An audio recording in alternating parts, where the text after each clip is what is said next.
Boa tarde, senhores. Dando início à nossa sessão vespertina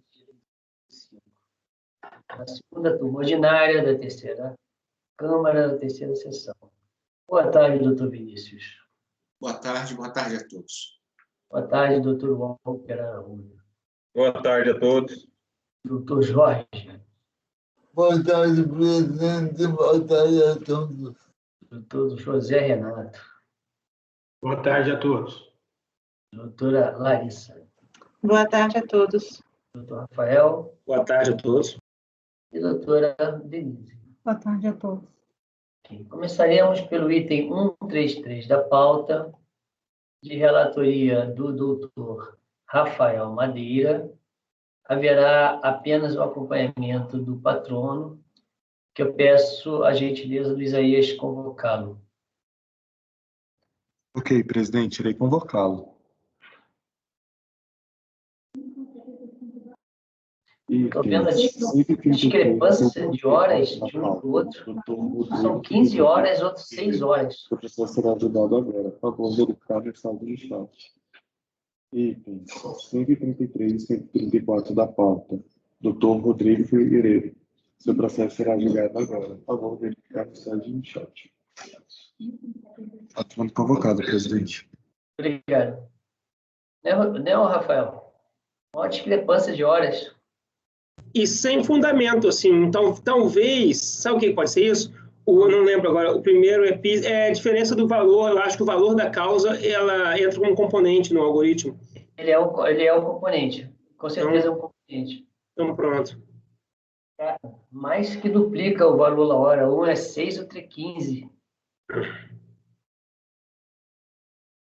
Tem a peso também. Começar pelo 133, é isso? Presidente, eu preferia começar, por razão só da forma que eu trabalhei, começar pelo final 18, que é o 134 da pauta. Tá bom. Pode ser. Okay. Aguardar o patrono, né?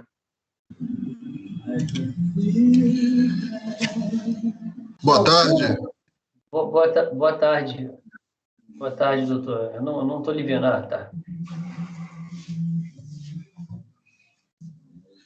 Boa tarde, doutor.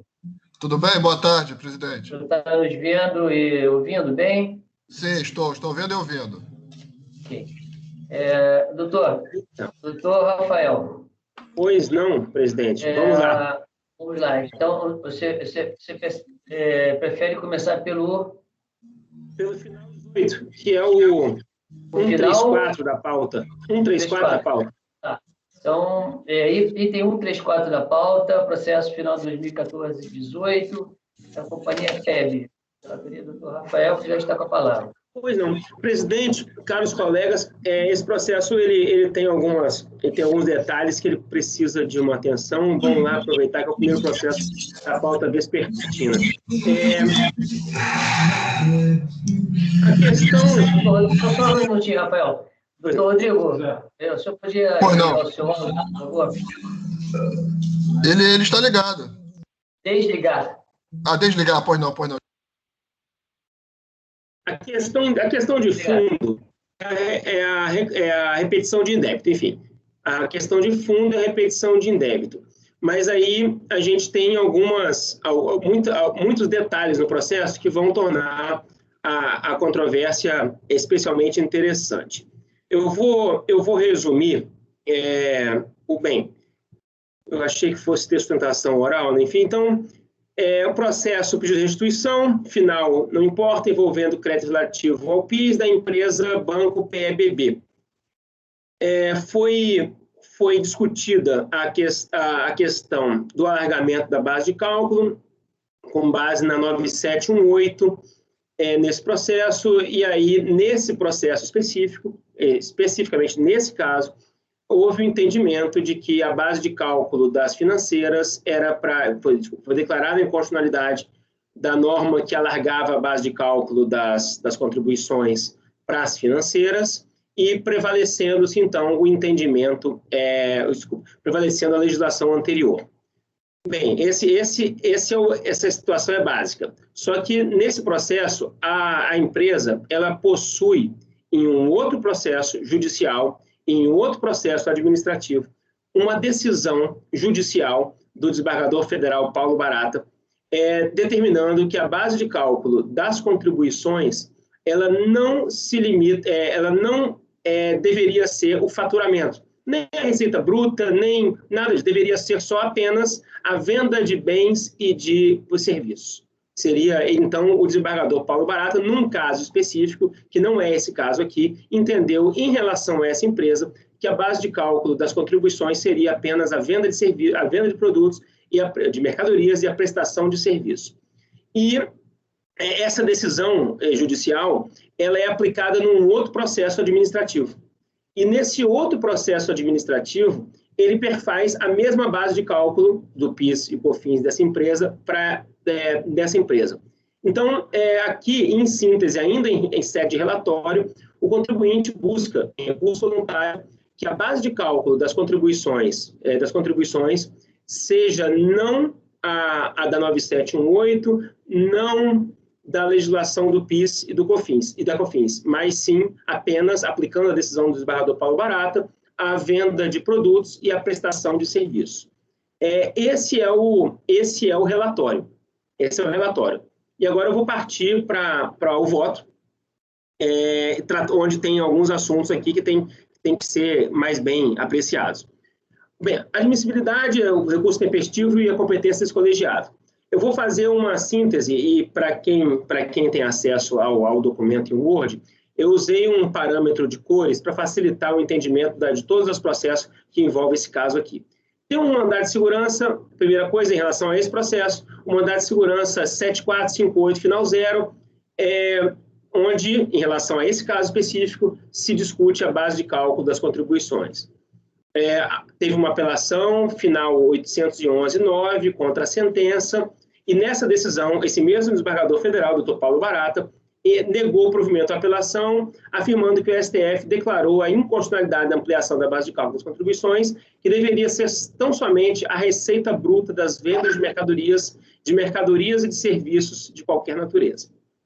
Depois, nos embargos de declaração, dessa apelação, que eu estou marcando todas aqui em amarelo, e que se encontra as folhas 137 do processo final 28, que está em apenso a esse processo 18, que a gente está tratando aqui, para dirimir a obscuridade em relação à base de cálculo das contribuições, que seria anterior ou apenas decorrente de mercadorias e serviços e tal.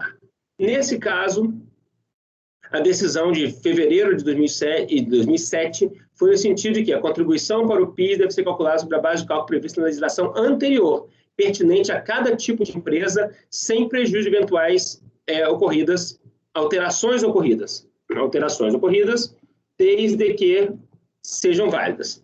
Aí tem um outro processo, que é esse processo onde a empresa ela consegue algo que eu vou tratar aqui como extraordinário, no sentido extraordinário da palavra de que algo que escapa, que é extra ao ordinário, porque o ordinário é que a base das contribuições seja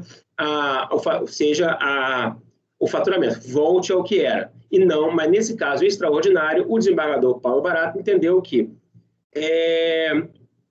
diante do exposto, dou provimento ao agravo para afastar a inclusão da base de cálculo da COFINS de qualquer receita que não seja proveniente das vendas de mercadorias, de qualquer de serviços e serviços, dando cumprimento ao julgado no RESP, número tal, transitado no julgado. Aí, em relação a esse processo, que é o final, um agravo de instrumento 91867, que foi no processo originário 65069, que está as folhas 222 desse processo aqui, final 18,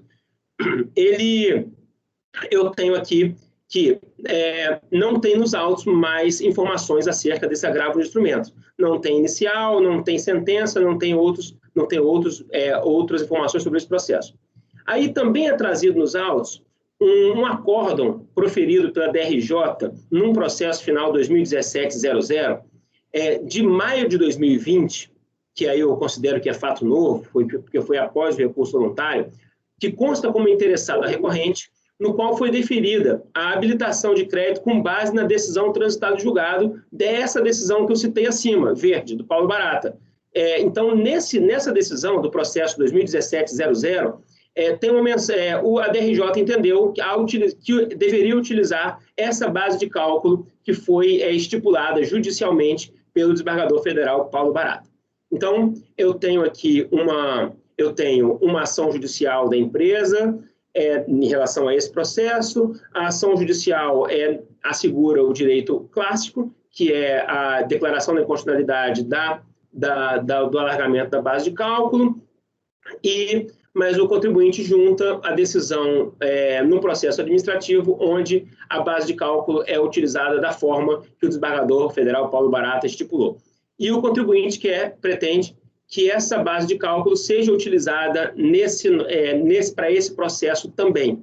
Então, essa é a síntese aqui do processo. E aí eu passo a analisar o mérito. No mérito, então, vamos lá. Quando do advento da Lei 9718, a recorrente impetrou o mandato de segurança, esse final 580, a petição do mandato de segurança eu transcrevi para facilitar o entendimento dos senhores, a exordial desse mandato de segurança está em apenso, a sentença desse mandato de segurança também está juntada nos autos, a certidão do mandato de segurança também está nos autos, apelação e remessa oficial. Nessa apelação e nessa remessa oficial, o desembargador ele manteve a decisão clássica, declarou a inconstitucionalidade da ampliação do conceito de receita. Embargo de declaração interpostos, também manteve só a declaração de inconstitucionalidade da ampliação. Então, esse aqui. Aí, a gente analisa, eu faço uma análise no item 3.1 da base de cálculo das contribuições, que eu não preciso mencionar aqui, porque já é de conhecimento desse colegiado, como o CARF e o STJ e o STF tratam o alargamento da base de cálculo das contribuições. Inclusive, o julgamento do RS 578846. A questão, aí no item 3.2, a questão é, quais são os efeitos dessas decisões judiciais, especialmente a decisão judicial, essa do desembargador federal Dr. Paulo Barata, nesse mandato de segurança, em relação a esse processo. Então, em relação a esse processo, eu entendo que não há nos autos elementos que permitam a nós, a mim, no caso, como relator, compreender se essa decisão que foi extraordinária em relação às demais decisões, que a gente já conhece nesse colegiado, se essa decisão se aplica a esse processo. Eu sei que a DRJ aplicou essa decisão em um outro processo, nesse processo final 2017-00, mas eu não tenho como, com os elementos que eu tenho nos autos, aplicar essa decisão judicial nesse processo. Então, eu admito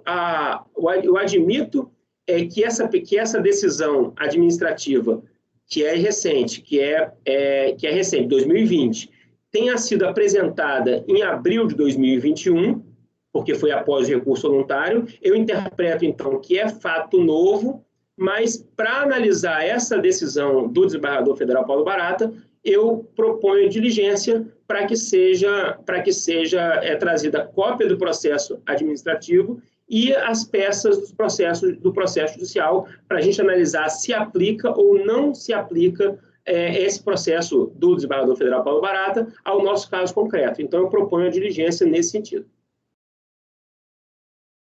Ok, doutor. Eu passo a palavra ao doutor Vinícius. Estamos em deliberação, pode ser até o voto já do doutor Vinícius. Ok. Eu tenho dúvida aqui, Rafael. O processo que é citado no PERDECOMP é esse processo a que você se refere que foi também apreciado pelo 2017-00? Vamos lá, porque é muito processo. Eu fiz uma cola de processo, tantos processos nesse processo. Você vai juntar aqui o 2017-00. Que é o processo administrativo. Esse 1700 é o processo administrativo que teve decisão no final do ano passado e que levou em consideração, para reduzir a base de cálculo das contribuições dessa instituição financeira, a decisão do desembargador federal Paulo Barata, essa decisão extraordinária. Exato. que é a que está sendo controlada também pelo processo... Só um momentinho. 2007-28? O final 28 é esse que está em apenso. Então, essa é a mesma decisão que está sendo apreciada pelo 2700? Não, o 2007-0... Esse processo 28, esse processo 28, ele está pensado... Bem, ele tem elementos de processo nele. Eu não entendi sua pergunta, Vinícius. Olha só, porque é o seguinte... Senhores, só um minutinho. Eu vou deixar vocês discutindo, que eu vou ter que dar um boot no meu computador, porque eu não estou conseguindo entrar no VPN, tá? Beleza. Continuem discutindo aí, eu já estou voltando. Ok. Fique à vontade. Olha só, Rafael, esse processo que a gente está tratando agora, 18. o pedido de habilitação dele está sendo tratado no 2007-28. Isso. Né? Então, Isso. Você tem um processo vinculado a isso. Exato. Você tem um processo judicial vinculado a isso. Esse processo judicial a que se refere 2007-28 é o mesmo processo a que se refere 2007-00? Não. Não é. E por que essa migração? Por que você justificaria essa migração, se não é o mesmo processo judicial? Porque, assim, a origem do crédito para esse processo que a gente está julgando é o crédito reconhecido por decisão